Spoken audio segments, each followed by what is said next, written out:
Como o violento martírio de um diácono mudou os rumos da Igreja Católica para sempre. Pouquíssimos católicos conhecem essa história incrível do julgamento ilegal que teve por vítima Santo Estevão.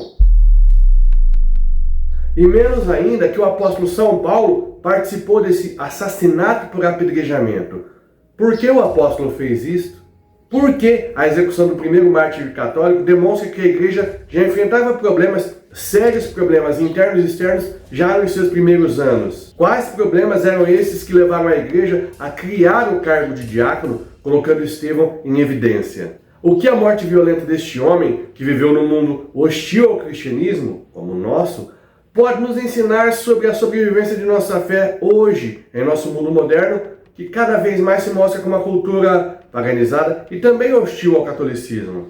É muito romântico imaginar que os primeiros católicos viviam numa igreja perfeita, liderada por São Pedro, recebedor das chaves do céu. Ou ainda, sob a tutela dos outros apóstolos, imaginar uma comunidade católica idealizada, sem problemas, respirando milagres. Vendo caminhar pelas terras da Galileia aquelas pessoas que Jesus ressuscitou ou curou, milagres ainda vivos. Eles existiam, pois essa nossa história se passa dentro dos 5 anos após a morte de Cristo. É romântico, mas não é a realidade histórica.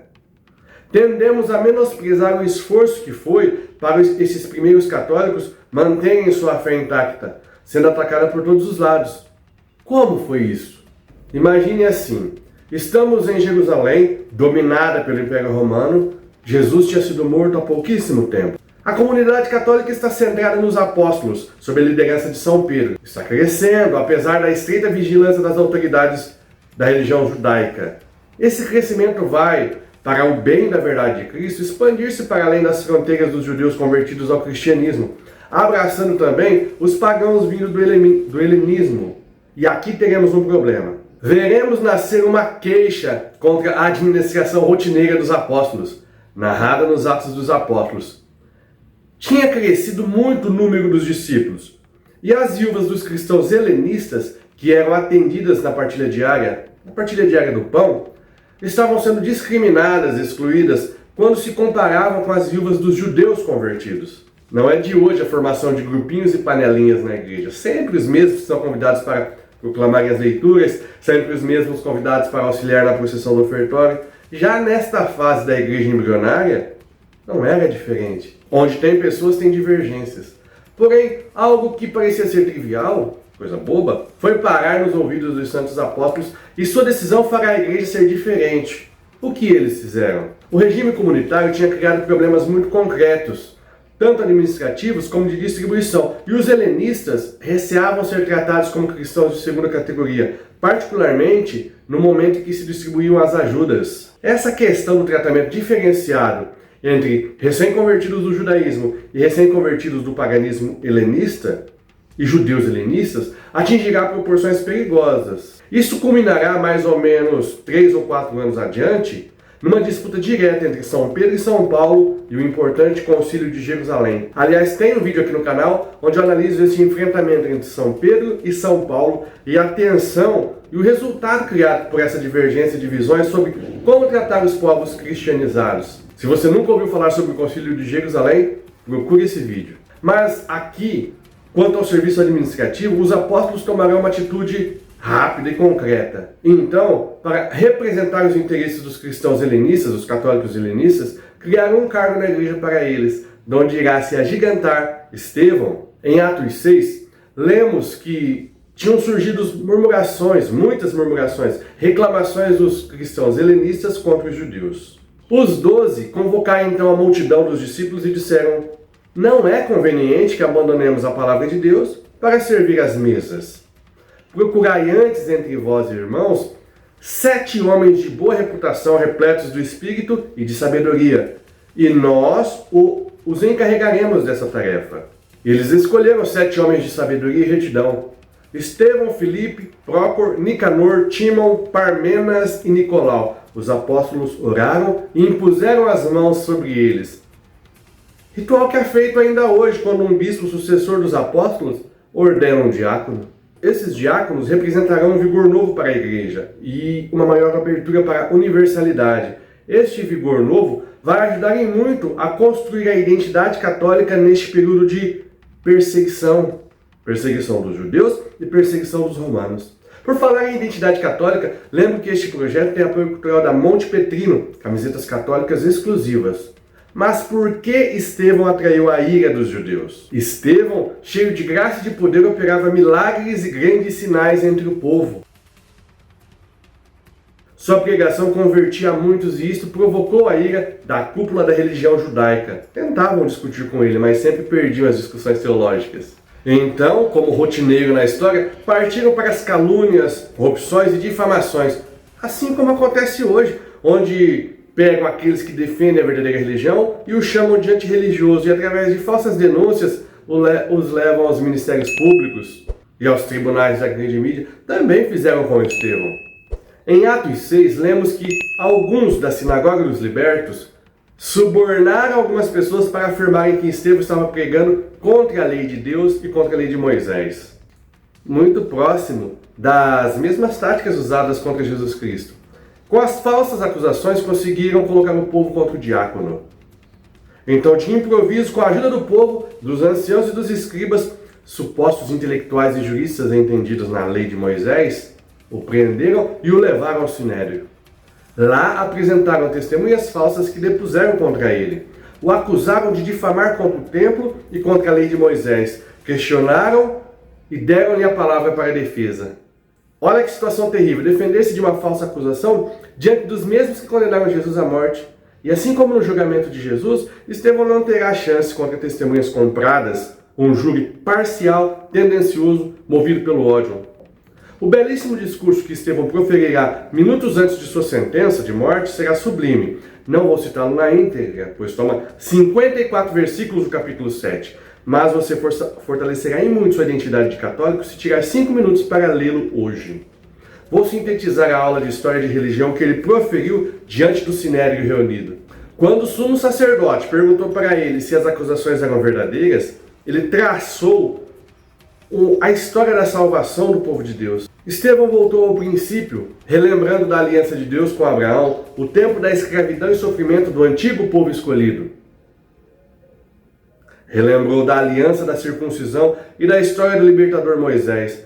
Deu pormenores dessas histórias e dos adultérios do povo contra a aliança, ao adorarem deuses estrangeiros como Moloque e Refã, no fundo, máscaras da velha serpente. Recontou a história, passando pelo rei Davi e Salomão, e as perseguições que este povo, duro de coração, fez aos profetas do Altíssimo. E trouxe a acusação para o povo que o julgava. Utilizando os ensinamentos de Jesus Cristo, Estevão, diácono da Igreja Católica, ordenado pelas mãos sacerdotais dos 12 apóstolos, os acusa assim: homens de dura cerviz, incircuncisos de coração e de ouvidos, vós sempre resistis ao Espírito Santo. E continua traçando uma linha de raciocínio que colocará ao sinédrio os anciãos e os escribas que o julgam como assassinos do Filho de Deus. Como foram vossos pais, assim também vós. A qual dos profetas vossos pais não perseguiram? Mataram os que prediziam a vinda do justo, de quem vós agora vos tornastes traidores e assassinos. Vós que recebestes a lei por intermédio dos anjos, não aguardastes. Eles traíram a lei, eles traíram a aliança. E é isso que Estevão está afirmando. É isso que Jesus afirmou quando disse que fazia uma nova aliança. Eles tremiam de raiva ao ouvir isso. E a visão que o diácono vai ter do céu e vai proclamar para os judeus vai fazer com que eles, rompendo em ódio, partam para cima dele e o arrastem para ser apedrejado. E o que Santo Estevão viu que os deixou indignados? Estevão olhou para o céu e tomado pelo Espírito Santo, viu a glória de Deus. Viu e exclamou em voz alta para os judeus ouvirem e testemunharem o que ele estava vendo. Eu vejo os céus abertos e o Filho do Homem de pé à direita de Deus. Eles não suportavam ouvir que Jesus, aqueles que eles tinham mandado assassinar, estava no céu e à direita de Deus. O que eles fizeram? Saltaram sobre Estevão. Não foi um linchamento popular. Foi a sentença de um júri montado sobre mentiras e envolto em ódio. Foi a execução da sentença, a condenação à pena de morte, lenta, dolorosa, cruel e terrivelmente desumana do apedrejamento. Arrastando-o para fora da cidade, começaram a apedrejá-lo. As testemunhas colocaram seus mantos aos pés de um jovem chamado Saulo e apedrejaram Estevão enquanto ele dizia esta invocação: Senhor Jesus, recebe meu espírito. Saulo estava de acordo com sua execução. Naquele dia caiu uma grande perseguição sobre a Igreja Católica. Aliado ao medo, a prudência falou mais alto e todos buscaram refúgio em outras partes da Judéia e da Samaria, com exceção dos apóstolos. Eles continuaram em Jerusalém. É claro que essa fuga dos católicos não se fez em poucas horas. É de se supor que muitas famílias demoraram dias para conseguir compreender o real tamanho da perseguição, juntar seus poucos pertences e saírem em fuga pela sobrevivência de sua fé. Por isso, no capítulo 8, podemos ler que Saulo devastava a igreja. Como? Entrando pelas casas, arrancava homens e mulheres e metia-os na prisão. E lá, muitos apanhavam, de vara ou chicote, para confessar sua fé em Jesus Cristo ou para negá-lo.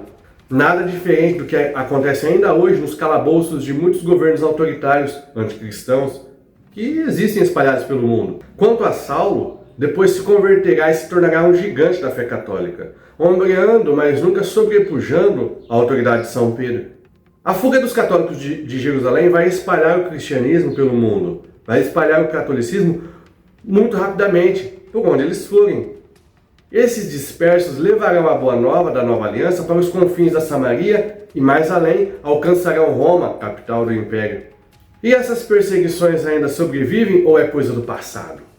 Os relatórios apontam que no ano passado, 2025, quase 5 mil fiéis foram mortos por causa de sua fé. Quase 5 mil mártires. Talvez você não soubesse desse número terrível. Talvez seja novidade dizer que em muitos países o catolicismo não é tolerado e a pena de morte, institucionalizada ou não, assim como aconteceu com Santo Estevão, é aplicada. Isso não acontece no Brasil, ao menos por enquanto. Aqui as perseguições e martírios se dão no nível intelectual e da pressão moral, através de inquéritos duvidosos e de cancelamentos midiáticos. O que já é muito para uma democracia, para uma sociedade que goza, que preza pela liberdade de expressão e de culto, defendidos pela Constituição. Até quando essa calmaria vai, não sabemos, mas uma coisa podemos ter certeza: se neste mundo moderno, que está rapidamente perdendo o senso de sacralidade, as perseguições aos católicos tendem a aumentar, e realmente tendem, compreender os princípios históricos que regem nossas verdades de fé é cada vez mais urgente. Buscar no período apostólico da Igreja Católica as certezas absolutas que regiam as famílias que buscavam Cristo vai nos ajudar a sobreviver em nosso mundo hostil ao catolicismo. E uma dessas verdades que podemos compreender com a história da eleição e martírio de Santo Estevão é que a Igreja Católica detém o munus apostólico. Pela imposição das mãos sacerdotais, ela mantém a sucessão apostólica até os nossos dias e tem a proteção divina para sustentar o povo da nova aliança.